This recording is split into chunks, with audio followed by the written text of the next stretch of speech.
Good evening, Mr. Parker, ladies and gentlemen. We are here to talk about Nike's sweatshop labor problem. Brief history of Nike. Nike was founded in 1972 by Phil Knight and is now under the leadership of Mr. Parker. And Nike has an annual revenue of about $20 billion. What most people don't know is that Nike designs, sells, and markets their gear, but they do not manufacture it. We use factories, over 600 factories throughout the country with 650,000 people employed. Throughout this research, I found several questions that kept popping up. Bless you. Should Nike be held responsible for working conditions in foreign factories that Nike does not own, or where subcontractors make these products for Nike? Yes, Nike will take on that responsibility. Nike has the power and the money to dictate the rules.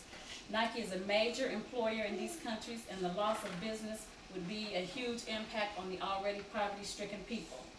The moral decision to do the right thing has been made. These subcontractors must adhere to the new standards, or they will lose our business. What labor standards regarding safety, working conditions, overtime, and the like should Nike hold foreign factories to? Those prevailing in that country or those prevailing in the United States? Actually, this one should be a balancing act between the two. Safety and working conditions should be at the United States standards because of the many years of experience, and the rules and regulations have already been established and documented. However, the overtime and the salaries should be set for that particular country after extensive research is done to show what is a reasonable and fair amount for cost of living.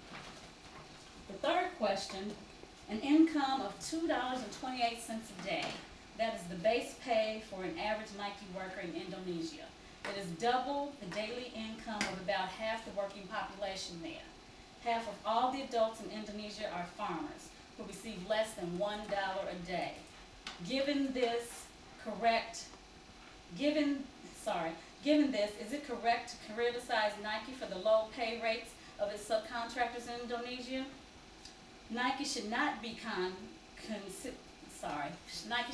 criticized for this because they have doubled the average wage. However, Nike is an American company that has the opportunity to set the example here. This country is in extreme poverty, and even with the wages doubled, Nike will work to increase the pay according to the average cost of living. Number 4, do you think Nike needs to make any changes to its current policies? Yes, we do. Nike has already taken steps to make some of those tough changes. The new policies will be enforced, and follow-up will be monitored closely. With this meager cost of labor expense, the impact to revenue will be minimal. No way will this hinder the ability for us to compete.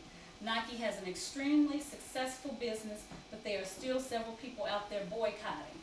With changes continually occurring and tough decisions being enforced, Nike may actually increase their sales and gain back some of their old customers, and maybe even get some new ones.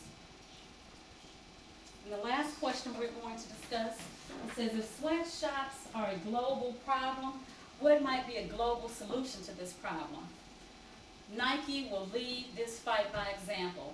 Changes and new policies have already been established. This will be an ongoing effort with revisions being made as necessary.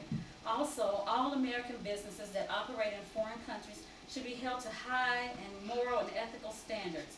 There should be stiff laws and penalties for any abuse or non-compliance.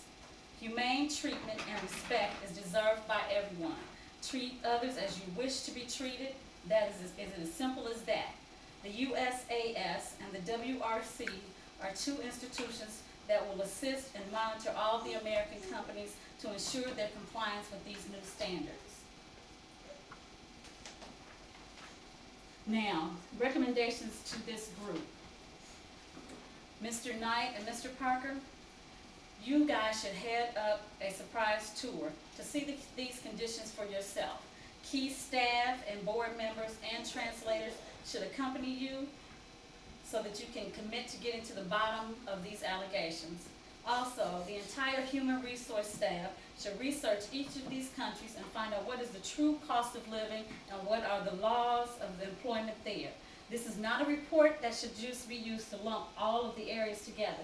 It should be done country by country so that it can be fair. This will give Nike the opportunity to go above the wage and possibly impact poverty in the lives of these workers. After all background information has been found and assessments made, new policies and rules should be distributed. Training programs and safety and health policies should also be distributed. Any resources needed to assist with the implementation and training will be made available immediately. These standards will also be communicated with the head of governments for each of these countries. Nike will leverage the need for change with the opportunities to keep their citizens employed for years to come. Additionally, Nike should interview each of the employees. They should be able to provide feedback regarding the type of wages, benefits, and work environment that they envision for themselves.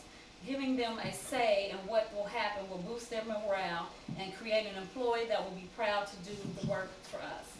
Finally, the entire process should be well documented, and so that Nike is also a company that leads in inspiration and innovation, so it will take the lead in this crusade to end sweatshop labor. Nike will take this opportunity to establish the model for American businesses in these foreign countries everywhere. We will cooperate with other companies to eradicate poverty and abuse throughout this world. Thank you for your attention.